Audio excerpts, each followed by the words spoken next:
Buenos días. En el marco del conversatorio dedicado a las exploraciones, formulaciones y experimentaciones en planificación y gerencia, a mí me corresponde presentar un trabajo que es resultado de las investigaciones que llevamos en el Centro de Estudio del Desarrollo sobre decisiones centradas en la transformación de las interacciones humanas y su expresión en un modelo que llamamos LARO, que sería liderazgo, agenda, resultados y objetivos. El esquema que vamos a utilizar en la presentación tiene una zona que se denomina reflexión en y para la acción, donde la idea es explorar de los distintos modelos que hay sobre las prácticas reflexivas, cuál es el más adecuado a lo que queremos hacer. Luego tenemos una zona de cómo buscamos conocimiento útil para la acción, que es lo que a nosotros nos preocupa, y cómo a partir de ese conocimiento útil para la acción podemos armar modelos que tengan que ver con la práctica transformadora. Y a partir de allí llegar a las decisiones centradas en la transformación que se debe expresar en una agenda. Luego utilizamos un rombo filosófico para ver si lo que estamos haciendo es consistente en lo praxeológico, lo axiológico, lo epistemológico y en lo ontológico. Muy bien. El modelo de práctica reflexiva que hemos tomado es el del profesor Donald Chong por tres razones. Uno, porque nos permite ver cómo del saber a la acción se da en la práctica, en lo que se llamaría conocimiento de primer orden. Luego viene otro nivel, que es cuando uno reflexiona sobre lo que hizo. Y luego un tercer nivel, que es el más importante para nosotros, cuando uno reflexiona sobre lo que hizo y sobre la propia reflexión que hizo en la acción. Esto nos permite, este modelo de práctica reflexiva, asumiendo que hay otros, es que nos permite llegar a ver qué pasa con nuestros pensamientos, nuestras creencias, nuestras teorías implícitas y nuestra forma de representar la realidad. Entonces eso nos da pie a que podamos entrar a los avances de psicología cognitiva, a los avances que tengan que ver con el coaching ontológico y con todos esos trabajos que tengan que ver cómo cambiar creencias, cómo cambiar formas de representar la realidad, porque va a ser muy importante para nosotros el planteamiento ontológico, es decir, el sujeto de la transformación. Otro punto que nos parece importante como elemento previo para ese diseño que vamos a hacer es estar muy consciente de que dependiendo del contexto en que uno se esté desenvolviendo, se da una relación de coherencia entre propósito, método y la forma organizativa, y eso está muy marcado por el proyecto que se vaya a llevar adelante. Proyecto en el sentido más amplio, porque a veces se confunde con el plan o con el programa. Los planes y los programas es para concretar los proyectos. Entonces, esos proyectos es el que nos da el sentido de la transformación, que luego se expresa en propósitos y objetivos más específicos, y dependiendo de lo que uno anda buscando, así requerirá ciertos métodos y así requerirá ciertas formas organizativas. O sea, la idea aquí es que los propósitos determinan los métodos y que los propósitos determinan las modalidades organizativas en un determinado contexto. ¿Esto qué significa? Que tenemos que estar muy pendientes de lo que son las teorías sustantivas y lo que son las teorías procesales. Es decir, las sustantivas por lo general nos aparecen en los proyectos y las procesales tienen que ver cuando intentamos operativizar esa relación de coherencia. Muy bien, en el caso del contexto, por lo menos la distinción que nosotros utilizamos es la de este marco Cinefin, que subdivide en complejo, complicado, simple y caótico el contexto. Y es importante que en cada uno de ellos la relación causa-efecto cambia, y en los contextos complejos estamos enfrentándonos a patrones. Hoy en día esto es muy importante porque ahí es donde ayuda, por ejemplo, la inteligencia artificial, con la creación de agentes, con las redes neuronales, todo este tema que tenga que ver con los patrones, porque se parte de la idea de que causa y efecto no es tan nítido de ver. Entonces, aquí lo que queríamos hacer ver es que requerimos una teoría que nos permita ver, o un marco, o un modelo que nos permita ver cuáles son los distintos tipos de contextos que en un momento determinado podemos encontrar. Incluso hay una zona que se llama de desorden, donde las estrategias tienen que ser muy claras de cómo se va a trabajar en ese tipo de espacio. Esto significa entonces que tenemos que tener cuidado que dependiendo del contexto, la relación entre enfoque, método y herramientas también cambia. Entonces no solo es los propósitos, también es el tipo de contexto en que uno va a enfrentar. ¿Esto qué significa? Que si yo tengo un sistema que es ingobernable y parto de planes o de herramientas que consideran que todo es gobernable, es bastante probable que uno no logre mucho. Muy bien. El otro punto que nos parece importante es tener un concepto, y nosotros nos paramos desde la idea de que los fenómenos emergen y que hay que construir las condiciones para que él emerjan.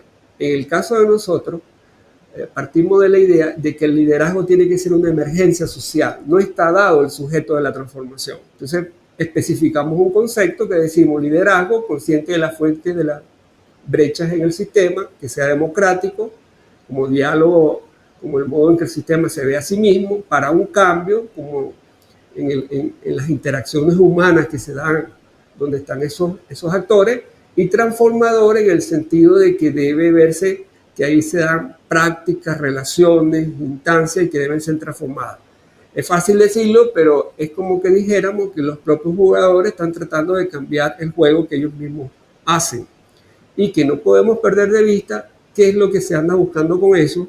En nuestro caso sería el desarrollo humano, es decir, cómo generar capacidades para la libertad en el sistema o ya sea para darle más sostenibilidad y generar capacidades de adaptación y capacidades de resiliencia. Entonces, ¿cómo hacemos? Si tenemos en mente un concepto, un postulado de coherencia, un modelo que es para la práctica reflexiva, de una forma como nosotros procedemos es, tenemos muchas herramientas, muchos videos, muchas metodologías, muchos casos prácticos, y ahora utilizamos la inteligencia artificial como un tutor virtual y dependiendo de lo que uno quiera hacer, trata de armar un modelo. Es decir, en el entendido que un enfoque es la perspectiva, el método son los pasos y que podemos tener herramientas distintas. El punto acá sigue siendo el mismo. ¿Cuál es el concepto? ¿Cuál es la coherencia que se anda buscando? Y qué tipo de metodología y qué tipo de métodos nos pueden resultar los más adecuados. Es decir, es salir un poco del esquema de que se conoce un solo método y se aplica a todas las situaciones. Muy bien, en el caso de nosotros, el planteamiento va por el modelo LARO, que sería liderazgo, agenda y la parte que tiene que ver con resultados y objetivos. Eso sería, el liderazgo sería el ser, la agenda sería el hacer y resultado de objetivo sería el obtener en un determinado contexto.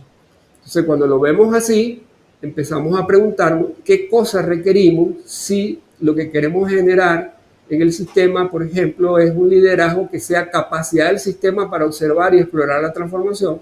A nivel de la agenda sería cómo construir decisiones para el cambio transformador y a nivel de los resultados y objetivos sería cómo generar futuro sostenible para el desarrollo humano. Entonces ahí nos damos cuenta que necesitamos un marco de referencia del cambio, un modelo transformacional y un marco para la acción. Eso es lo que vamos a explorar. Como comentaba al inicio, el modelo que tomamos para la práctica reflexiva es el modelo del profesor Chong, que refiere a estos dos bucles de aprendizaje, que aparecen acá: aprendizaje de primer orden, aprendizaje de segundo orden y aprendizaje transformacional. Pero recuerden que comentamos también que nos daba pie a todo lo que ha avanzado el coaching ontológico, a todo lo que ha avanzado la psicología cognitiva en términos de revisión de supuestos, revisión de sesgos, revisión de creencias, cómo cambiar estados de ánimo, etcétera, etcétera. En el caso del marco de referencia, utilizamos esta idea muy sencilla: espacio-tiempo, mañana, hoy, externo, interno. En la mañana externo es hacia dónde vamos, en la mañana interno que necesitamos innovar, y en lo interno hoy qué debe pasar a nivel de la gestión, y en lo hoy externo cómo vamos a relacionar con los otros. Pero fíjense un detalle acá: bajo esta herramienta pueden haber otras herramientas. Lo que se requiere es un marco de referencia del cambio. Por ejemplo, si lo que me preocupa son las agendas 2030 del desarrollo sostenible, entonces eso puede ser un impulsor de lo que yo ando buscando. Pero también tengo sistematización de qué es lo que está pasando a nivel de los riesgos y que pueden estar afectando la sostenibilidad. Y así lo hago para cada cuadrante si mi preocupación es la sostenibilidad. Es decir, que lo que nos interesa acá es ver de conjunto cómo se expresa el proyecto a nivel de un marco de referencia del cambio. Es decir, hacia dónde vamos, qué necesitamos innovar, qué debe pasar en la gestión y cómo nos vamos a relacionar con los terceros, teniendo en cuenta qué nos está impulsando el entorno a hacer eso, cuáles riesgos estamos considerando y cuál es la estrategia para lograr que ese sistema sea sostenible. Aquí hay dos elementos que pueden ser importantes a nivel de los resultados y objetivos, es cuáles las vulnerabilidades internas de ese sistema y cuáles son las perturbaciones que lo pueden afectar. Eso da su nivel de exposición y hay que preguntarnos cómo ese sistema puede hacer un programa de mitigación de los riesgos y cómo asumir un blindaje de lo que le pueda suceder en un momento determinado. Entonces, las consecuencias pueden estar a nivel de impacto, a nivel de la capacidad de adaptación o a nivel de la resiliencia. Y aquí vienen unos matices. Impacto está más asociado a vulnerabilidad, perturbaciones, el nivel de exposición. Capacidad de adaptación no es igual a capacidad de respuesta. Capacidad de adaptación tiene que ver más con flexibilidad, innovación, aprendizaje continuo. Y resiliencia, que es lo más importante acá, es el nivel de absorción que puede hacer ese sistema de lo que está sucediendo, cómo él se recupera y cómo se transforma. Aquí es donde nosotros nos ubicamos en términos de que están sucediendo cosas que son muy importantes y que tienen que ser trabajadas a nivel del sistema para que él se pueda recuperar y transformar. Muy bien. Entonces, si un resultado puede ser que las capacidades medulares de adaptación, otro puede ser a nivel de los objetivos, sostenibilidad y resiliencia, en el sentido de que sostenibilidad está más referido a que puedas mantener las operaciones a largo plazo y resiliencia más focalizado en la capacidad que tiene el sistema de recuperarse y transformarse. Si a eso lo relacionamos con el tipo de contexto, entonces es muy importante, supongamos que si estoy en un contexto caótico y me pasa algo, ¿en qué momento puedo pasar de ahí al contexto complejo o al contexto complicado o al contexto simple? Para tratar de que el sistema vuelva a otro equilibrio y vuelva a otro nivel de estabilidad. De ahí la importancia del tipo de contexto en el que uno se esté moviendo. Otra herramienta o forma de trabajo que quería comentarle es el del modelo transformacional. Si todo está emergiendo, si todo es dinámico, si todo es fenómeno, entonces es clave tener el sentido de qué es lo que emerge y cómo se puede apreciar lo que emerge. Y aquí viene un punto clave, cómo uno desarrolla experimentos que nos permitan movernos en eso que está emergiendo, de tal manera de poderle crear a estos experimentos las condiciones que faciliten el que pueda ser viable y coevolucionar en el sistema en cuestión. Entonces aquí el punto clave es que el modelo transformacional debe tener un foco especial en la experimentación, ¿verdad? No solo en lo administrativo. Con esto ya que quiero adelantar algo, las decisiones que van en una agenda son disruptivas en el sentido que cambian las prácticas, las relaciones, y no la concepción administrativa que está en juego a veces para que el sistema vuelva a reproducir sus interacciones y los juegos de poder que normalmente se dan. Entonces, clave acá, lo que emerge, los experimentos y crearle condiciones de viabilidad a lo que se ha diseñado para que pueda coevolucionar en ese sistema. Otro punto importante es hacerles ver que entonces requerimos un marco para la acción. Entonces, ese marco para la acción, ¿qué tendría entonces que tener en sentido general? Tengo que tener una teoría del entorno, que sería la teoría social. Tengo que tener una teoría del cambio. En nuestro caso partimos de que es una emergencia impredecible, un proceso co-construido a partir de las interacciones humanas. Y tengo que tener una teoría de la acción. ¿Cómo voy a provocar cambios en ese sistema? Y en el caso de nosotros decimos que estamos en una zona de complejidad, entonces hay que prestarle más atención a los patrones y hacer experimentos de tal manera que los patrones de interacción, las prácticas y las relaciones cambien. En nuestro caso, el enfoque va más hacia el enfoque de juego, pero juego en el sentido como un modo de pensar. Es decir, si a veces necesitamos cambiar las reglas, si a veces necesitamos que entren otros jugadores, si a veces necesitamos ver qué jugador participa en otro juego, cómo está relacionado. Es decir, más en el sentido de pensar si estamos en situaciones donde hay que revisar el metajuego, si hay que revisar el hiperjuego o si hay que revisar el juego mismo para cambiarle su naturaleza. En el sentido de que a veces hacemos cosas administrativas, pero el juego se da como un dado, se da como dado. Entonces él no cambia y entonces todos los sistemas que utilizamos es para que él se reproduzca. En el marco de acción también requerimos entonces que podamos ver que si tenemos un fenómeno, que en este caso es el liderazgo, y en el otro caso que tiene que ver con una agenda que debe ser co-construida, es clave tener un concepto, como ya lo señalamos, un concepto de liderazgo, tener un modelo de la práctica reflexiva que nos permita ver qué pasa con el conocimiento de primer orden, el de segundo orden y el de tercer orden, que nos dé pie hacia avanzar, hacia lo que se ha avanzado en coaching ontológico, en psicología cognitiva, etcétera, etcétera, y entonces tener algún mecanismo que nos permita retroalimentarnos de si uno dice, si genero la confianza, si se generó esta condición y esta condición, es bastante probable que el fenómeno emerja. Es decir, que no damos el liderazgo como algo dado, sino que se le deben crear las condiciones y las prácticas y las formas de relacionarlo de tal manera que él emerja como sujeto de la transformación. Por lo general, los planes dan al sujeto de la transformación como algo dado. El otro punto tiene que ver con las decisiones transformadoras. En el esquema que estamos trabajando, el punto es que el hacer está a nivel de la agenda. Entonces las agendas, como nosotros las manejamos, se dan en el marco de unas líneas de acción que deben ser muy claras y de una coordinación y seguimiento, y el proceso es incremental.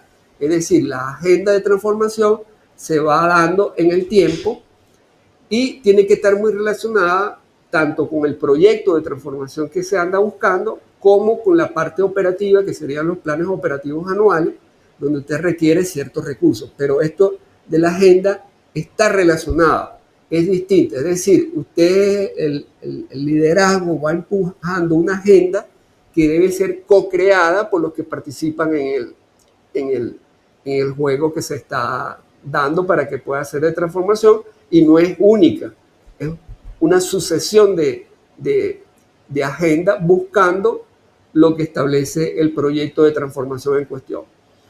Sabemos que ese modelo no es lineal, que continuamente él tiene que estarse moviendo, es decir, paso por un marco de acción que es el liderazgo, voy a la acción que es el modelo transformacional, ejecuto que tiene que ver con los resultados y objetivos, pero eso me da el marco de referencia del cambio y así sucesivamente. O sea, no es lineal como lo expresamos anteriormente.